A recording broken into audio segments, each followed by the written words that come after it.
ہن صحابہ نو بھوکن لگ پے ہو. پہلے تسی ساڈے خلاف بک بک کردے ہو, ہن صحابہ دے خلاف بھوکن لگ پے ہو. دور دور کتے ہو. یہ میرا ہر اس بندے نو پیغام ہے جڑا صحابہ دے خلاف بک بک کردا. تانوں اپنے علم تے ماڑے ایہو جیاں تحقیقاں سی تہاڈیاں مروڑ کے تے اسفل السافلین سٹ دیاں گے. معزز ناظرین و سامعین، میرے مہربانوں کی طرف سے میرے خلاف ایک نیا پروپیگنڈا لانچ کیا گیا ہے. ویسے تو میرے مہربان کافی مہربان ہیں، وہ کوئی بھی موقع ہاتھ سے خالی نہیں جانے دیتے، اور آئے روز میرے عقائد کو لے کر، دیگر چیزوں کو لے کر، کہیں میری تصاویر میں، کہیں میری ویڈیوز میں ایڈیٹنگ وغیرہ کا سہارا لے کر، کہیں جھوٹی چیزوں کو جو ہے نا ہائی لائٹ کر کے وہ لوگ میرے خلاف یہ پروپیگنڈا کرتے رہتے ہیں. ہن صحابہ نو بھوکن لگ پے ہو. پہلے تسی ساڈے خلاف بک بک کردے ہو, ہن صحابہ دے خلاف بھوکن لگ پے ہو. دور دور کتے ہو. یہ میرا ہر اس بندے نو پیغام ہے جڑا صحابہ دے خلاف بک بک کردا. تانوں اپنے علم تے ماڑے ایہو جیاں تحقیقاں سی تہاڈیاں مروڑ کے تے اسفل السافلین سٹ دیاں گے. تہاڈا علم کتنا ہے؟ دعوت اسلامی کے بعض جاہل مبلغین اور ان کے مجلس شورا کے بعض جاہل جو اراکین ہیں، ان کی طرف سے آئے روز ایسی خرافات اور بدعات سامنے آ رہی ہیں کہ جس کی وجہ سے علماء اہل سنت سر پکڑ کر بیٹھے ہوئے ہیں.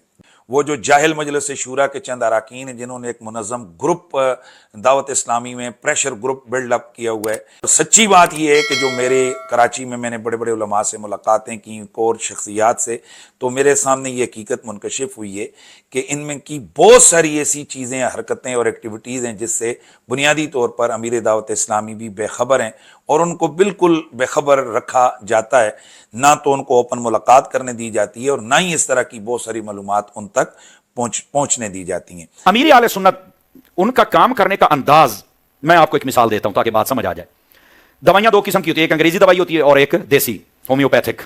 ہومیوپیتھک اگر دیکھا جائے تو بظاہر کہتے ہیں یہ نا مٹھا مٹھا کام کر دیا آہستہ آہستہ، لیکن وہ بیماری کو جڑوں سے نکال دیتی ہے. یہ یاد رکھ لیں. بظاہر طور پر آپ ٹیکا لگوائیں سب کو ٹھیک ہو جائے گا، لیکن وہ بیماری لوٹ کے آئے گی، اس کا اثر کچھ نہ کچھ رہے گا. لیکن اگر آپ دیسی حکیم کا علاج کروائیں گے نا تو وہ آپ کی جڑوں سے بیماری کو نکال دے گی آہستہ آہستہ. بالکل. یہ جتنے صوفیاء ہوتے ہیں نا، یہ ساتھ میں حکما بھی ہوتے ہیں، یہ نباز قوم و ملت بھی ہوتے ہیں. تو امیر اہل سنت اس نہج پر کام کر رہے ہیں. فار ایگزامپل نبی پاک صلی اللہ علیہ وسلم آخری نبی ہیں، ختم نبوت کا پرچار کیسے کر رہے ہیں؟ فرمایا جب بھی کہنا ہے اللہ کے آخری نبی صلی اللہ علیہ وسلم نے فرمایا. کیا بات! جڑوں کے اندر ڈال رہے ہیں کہ اللہ کے آخری نبی ہمارے پیارے محبوب کریم علیہ السلام. حضرت ابوبکر صدیق رضی اللہ عنہ نبیوں رسولوں کے بعد بشر انسانیت میں سب سے افضل ہیں. آپ کیا کہتے ہیں؟ میرے مبلغین نوٹ کریں، یہ دیکھیں عقیدے پر کام کیسے ہو رہا ہے. بنیادیں مضبوط کی جا رہی ہیں، اوپر جتنی منزلیں کھڑی کرے، بنیاد چنگی ہوے نا، حیرت چنگا رکھنا، نیت صحیح کرنا.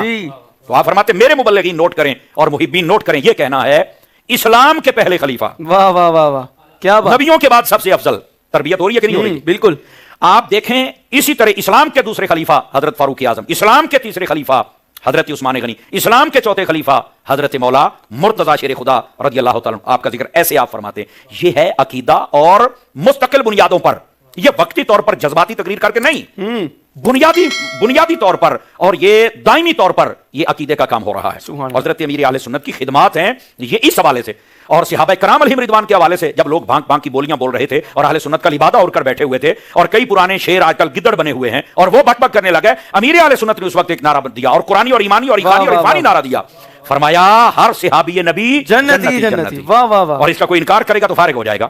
لیکن چیختے ہیں. اب ظاہر سی بات ہے جنہوں نے ہڈیاں ان کی چوسی ہوں، گستاخان صحابہ کی، ان کے پیٹ میں مروڑ تو ہوگا نا. لیکن آپ کو پتا حکیم تو حکیم ہوتا ہے، اس کو پتا یہ دوائی دوں گا تو یہ الٹی کریں گے نا. بالکل. اس کا پھر پتا چلے گا یہ کون ہے. تو اس لیے تو لوگ آپ نے اعلیٰ حضرت کے پیچھے کھڑا کر دیا ہے. ایسے نہیں لوگ کہتے مجھے اعلیٰ حضرت سے تکلیف ہے. میں نے کہا بچے ابھی تکلیف ہے، تمہیں اٹیک بھی ہونا ہے. اعلیٰ حضرت کو اللہ نے یہ کمال عطا فرمایا. پہلے ہم کہتے تھے، لوگ نہیں مانتے تھے. آپ پہچانو، مارکیٹ میں وہ ڈھنگ آ گیا، وہ بھنگی آ گیا، وہ چرسی آ گیا ہے جو اپنا تعارف کروا رہا ہے. پہچانو ان بھیڑیوں کو، پہچانو یہ کون ہے جو سوداگر ہیں، اہل سنت کے سودا کرتے.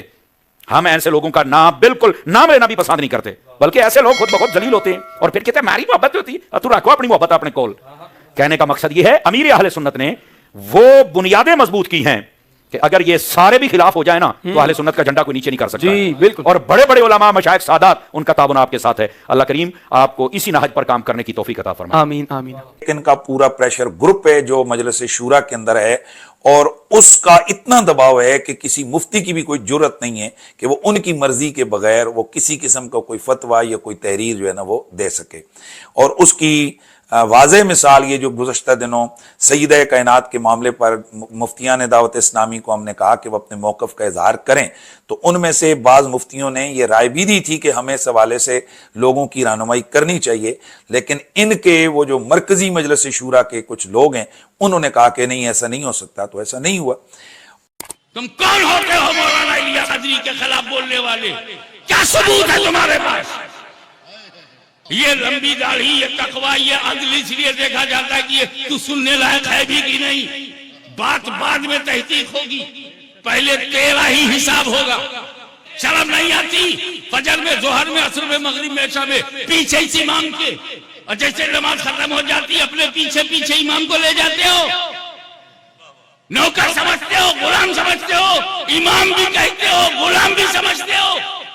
بدلو اپنی روش کو. زندہ قوموں کی پہچان یہ ہے کہ مذہبی رہنماؤں کو بلندی پہ رکھتے ہیں. ان میں سے یقیناً ہر بندہ اپنی تنخواہ نوکری بچانے کے چکر میں اور ان کی بڑی بڑی مراعات ہیں، بڑی بڑی جناب ان کی تنخواہیں لمبی چوڑی، تو ظاہر ہے اتنی لمبی چوڑی تنخواہیں اگر دعوت اسلامی کو وہ چھوڑ دیں گے تو وہ عام مساجد اور مدارس میں تو اتنی تنخواہیں نہیں ہیں، لہٰذا وہ مفتیان دعوت اسلامی اپنی تنخواہوں اور نوکریوں کے ہاتھوں مجبور ہو کر وہ خاموش ہیں. یہ جو اربوں خربوں روپیہ، یہ بھی انشاءاللہ ایک ٹاپک ہے، میں اس پر میں پوری ریسرچ کر کے بیٹھا ہوا ہوں اور میں ملکی ادارے اگر میرے ساتھ رابطہ کریں گے میں ان کو بھی بہت ساری چیزیں انشاءاللہ اس حوالے سے میں آگاہ کروں گا کہ کیا کچھ اندر خانے ہو رہا ہے، اہل سنت و جماعت کو کس طرح سے نچوڑا جا رہا ہے اور ان چیزوں کو کن عللوں تللوں پر ان رکوم کو جو ہے نا وہ لگایا جا رہا ہے. یہ ایک الگ ٹاپک ہے، لیکن انشاءاللہ وہ بھی کبھی میں انتظار کروں گا کہ ان کا گالی برگیڈ متحرک ہو تو پھر میں ان کو جناب ان کے منہ پر وہ ساری چیزیں رکھوں گا. لیکن میں کہہ رہا تھا کہ ان کی اب ہمت ہو چکی ہے، جرت میں آ چکے ہیں یہ لوگ. تو علم کتنے جنہ تے رب راضی، رسول راضی. اللہ نے ازل وچ ویکھیا، رسول اللہ نے فرمایا اللہ نے ازل وچ ہر دل نو ویکھیا تے میرے صحابہ دے دل تو ود کے انہیں کوئی پاکیزہ دل نہیں پایا. پلیتو اور سیاہ دل والے ہو، تسی صحابہ نو پہ گئے ہو اور دھر دھر کتے ہو اور مالکہ نو پہ گئے ہو. بس ان کے لیے یہی میرا جواب کافی ہے. اعلیٰ یہ کوئی کل صحابہ دے مشاجرات ہوئے، کل کوئی صحابہ دے آپس دے معاملات ہوئے، یہ صدیاں گزر گئیاں، ساڑھے بزرگ فیصلے کر گئے. اعلیٰ حضرت بریلوی لکھیا حق بدست حیدر کرار، لیکن امیر معاویہ بھی ہمارے سردار اور ان پر تان و تشنیع کار فجار. اور کوئی نہ گل لبھی ہن تقریراں نہیں چل دی ہو کہ یہ جو طبقہ ہے جو اس وقت سب سے بڑا مافیا میں سمجھتا ہوں کہ یہ مجلس شورا کے نام پر دعوت اسلامی کے اندر قائم ہے، اور حضرت صاحب کو بہت ساری ایسی چیزیں کہ جن سے بے خبر رکھا گیا ہے، اور اسی شورا کا ایک سسٹم ہے جس کے تحت تم کون ہوتے ہو مولانا الیاس قادری کے خلاف بولنے والے؟ کیا ثبوت ہے تمہارے پاس؟ یہ لمبی داڑھی، یہ تقوی، یہ عدل اس لیے دیکھا جاتا ہے کہ یہ تو سننے لائق ہے بھی کہ نہیں. بات بعد میں تحقیق ہوگی، پہلے تیرا ہی حساب ہوگا. شرم نہیں آتی